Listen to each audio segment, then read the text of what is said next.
Hello everyone! So today, andito kami sa may SM San Lazaro. Kasama namin si Hansel. At dahil lunchtime na, kumain muna kami ni Mama. Mahirap nang magutuman. Bale, pupunta pala kami ng Dangwa para bumili ng flowers para sa kasal ng ate ko tomorrow. Ayan, na-tricycle kami kasi malapit lang naman yon. At mas convenient to kaysa maghanap pa kami ng parking. Ayan, dito na nga kami. Napakarami ng flowers. Ayan yung mga prices niya. Ang laking diferensya sa mga price ng mall. Yung mga hydrangeas nila, 50 lang per bungkos. Yung hawak ni Mama, 150. Ito, 50 lang to. Ayan, bumili din si Mama ng isang bungkos nito pang garnish, sunflowers, 100. Yung Stargazer, 150. Yung mga carnation nila, 150 rin per bungkos. Talagang malaki yung ititipid mo kapag dito ka namili. Kasi sa mall, isang bouquet pa lang ng carnation, siguro 900 na. Eh dito talagang sobrang layo. Ayan, pabalik na nga kami ng mall. Nag-tricycle ulit kami ni Mama at ni Hansel.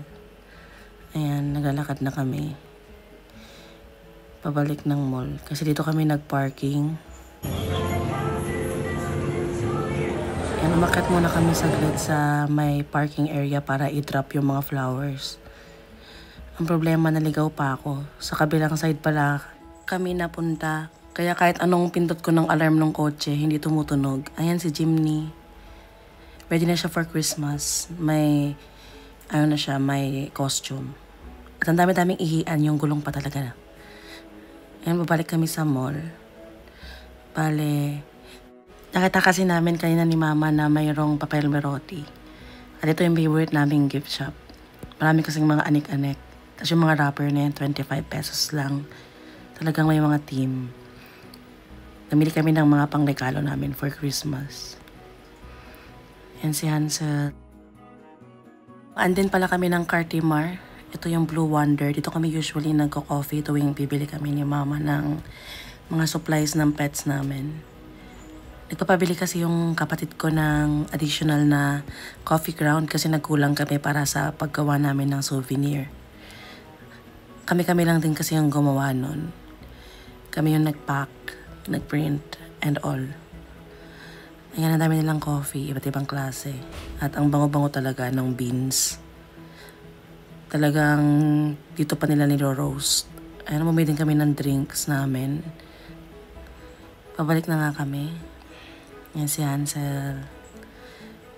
Si Mama nagutom kaya bumili ng siopaw dyan sa Save More.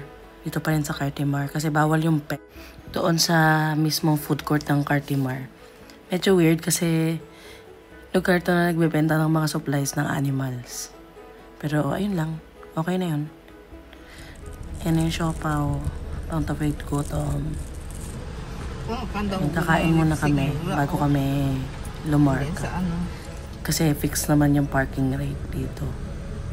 Kain cancel. Ayan, traffic. Ayan, pagka-uwi, nag-ayos na kami ng mga flowers para gagawing bouquet dun sa wedding ni Georgette. Ayan kaming dalawa ni Mami. Busy sa pagtali ng mga ribbon, kineme. Ayan, tapos na nga yung bouquet. Maraming salamat sa panonood.